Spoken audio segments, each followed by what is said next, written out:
keadaan sehat kan? Walaupun pada saat ini kita masih belajar dengan daring, Ibu harap kalian masih dalam keadaan sehat. Nah, anak-anak Ibu, sekarang Ibu akan melanjutkan materi kita, yaitu tema 5, yaitu pengalamanku, subtema 4, yaitu pengalamanku di tempat wisata.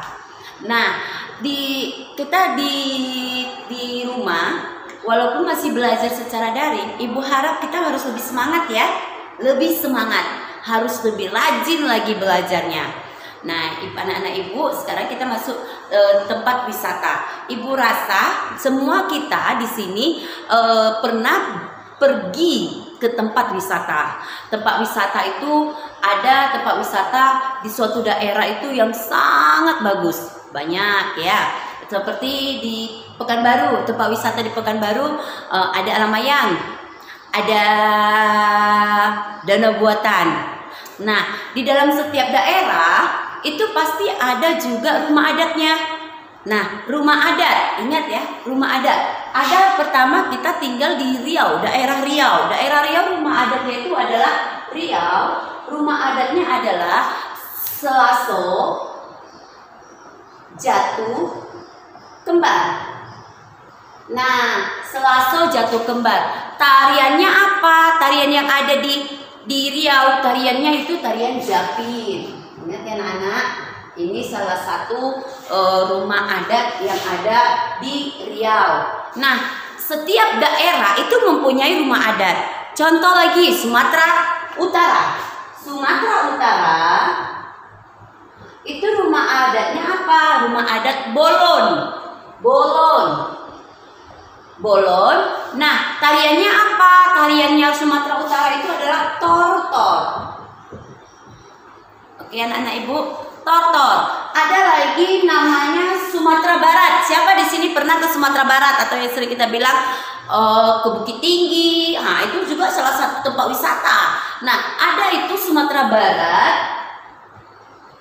Sumatera Barat, apa nama rumah ibadat, rumah adatnya? Sumatera Barat rumah adatnya apa? Pasti pernah lihat ya, banyak kalau kita pergi ke Sumatera Barat itu banyak terpajak di jalan-jalan itu banyak rumah-rumah adat yang seperti di Sumatera Barat ini. Apa namanya? Gadang. Rumah adatnya itu yaitu rumah gadang.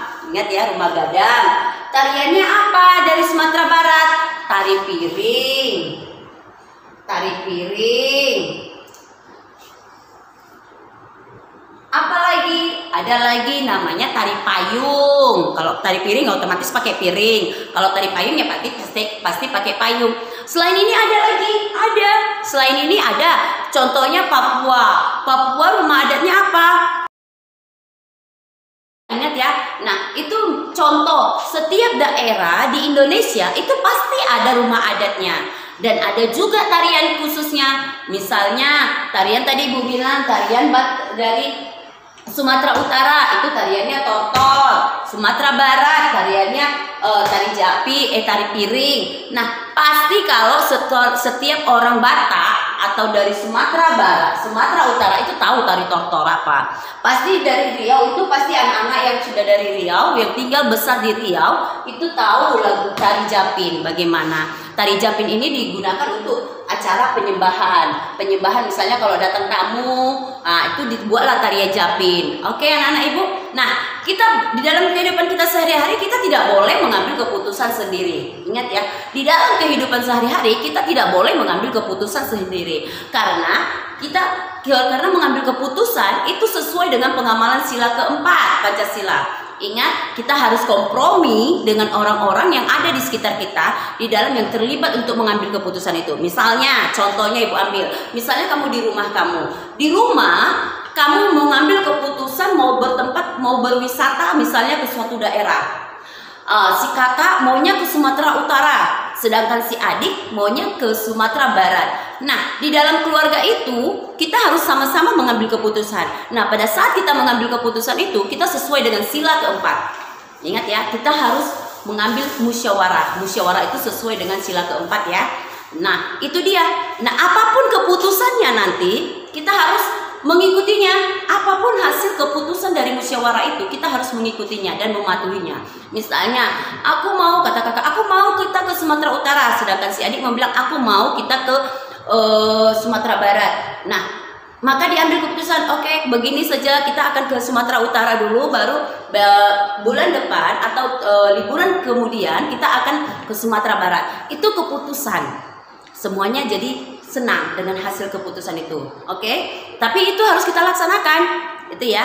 Nah, apalagi contoh, misalnya di dalam berlomba itu, pada saat kita berlomba, misalnya melakukan olahraga, kita lomba nih, melakukan, itu ada juga hal-hal yang sesuai dengan sila keempat, yaitu apa saja? Tidak mengejek teman atau kelompok yang kalah pada saat perlombaan itu.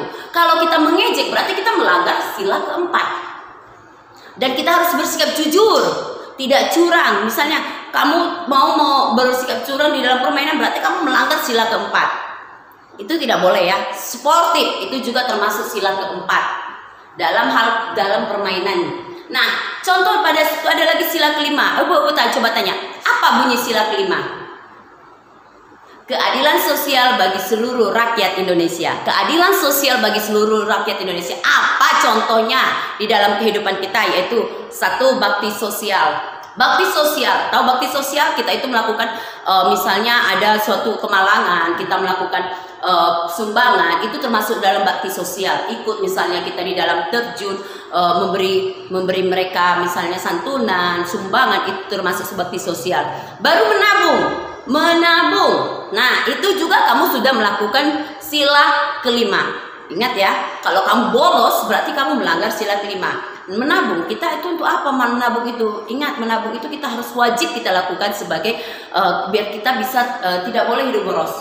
Karena kalau kita menabung, nanti suatu saat kita bisa menggunakan hasil tabungan kita itu untuk membeli sesuatu barang yang kita perlukan. Hidup hemat itu juga termasuk sila kelima. Nah, pada saat kita belajar langsung ke lapangan atau yang kita sebut dengan studi tour. Nah, pada saat itu misalnya kita ada dari sekolah direncanakan kita akan pergi berwisata ke kebun binatang. Itu namanya kita berstudi tour, studi tour.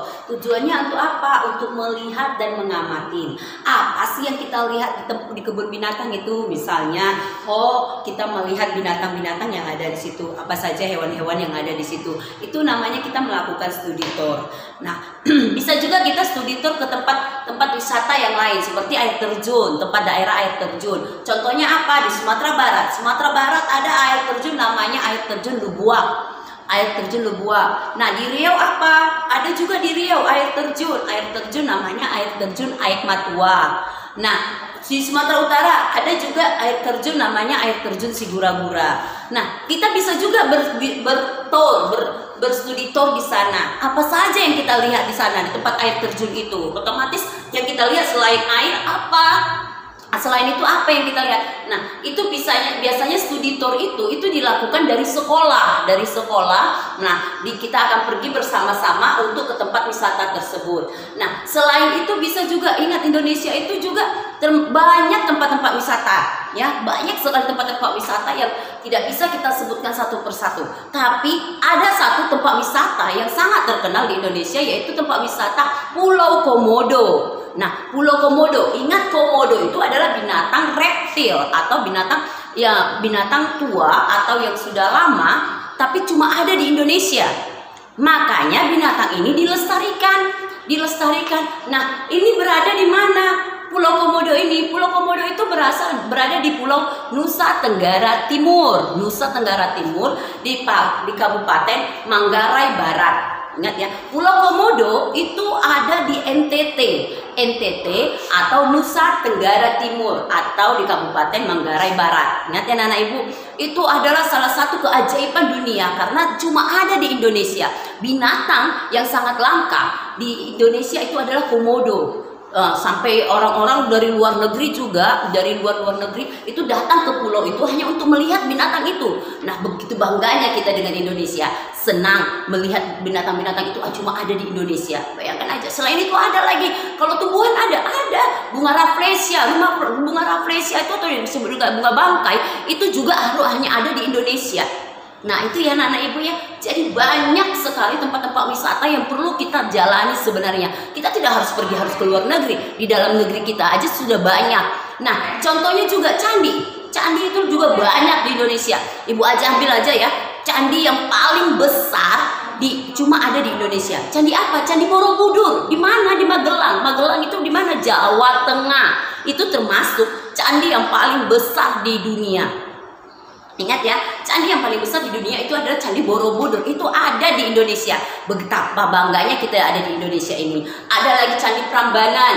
Itu juga di Klaten, Jawa Tengah. Nah, ada juga gak usah jauh-jauh ke sana ke Jawa Tengah. Di sini juga ada di Riau. Di Riau itu apa? Ada namanya candi. Mungkin kalian pernah dengar Candi Muara Takus. Nah, siapa di sini yang pernah ke Candi Muara Takus? Ibu yakin pasti banyak yang sudah pernah ke Candi Muara Takus.